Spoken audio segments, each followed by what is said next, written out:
Pilipinas all throughout this tournament. Player.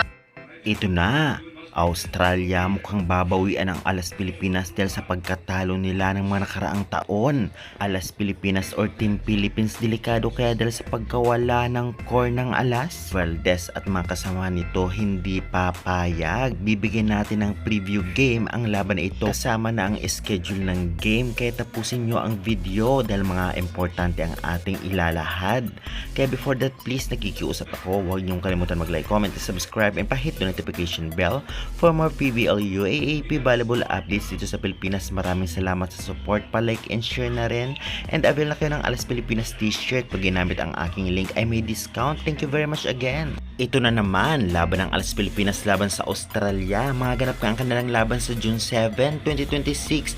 Sunday yan, 3 PM sa Candon City, Ilocos Sur ang venue. Mapapanood sa One Sports Plus at syempre sa Pilipinas Live at Signal Apps, ngunit may bayad. Well, magandang laro ito, lalong-lalo pa talagang balak bawian ng Australia ang Alas dahil sa sunod-sunod na pagkatalo nito laban nga dito sa Alas Pilipinas sa AVC.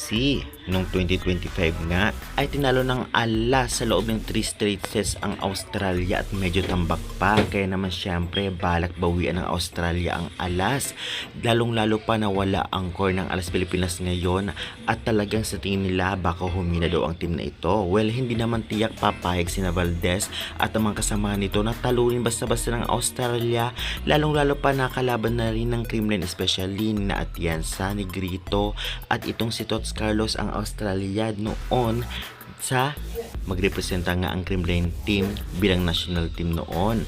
Kaya naman syempre tiyak kayang-kaya rin talaga ng Alas ang Australia.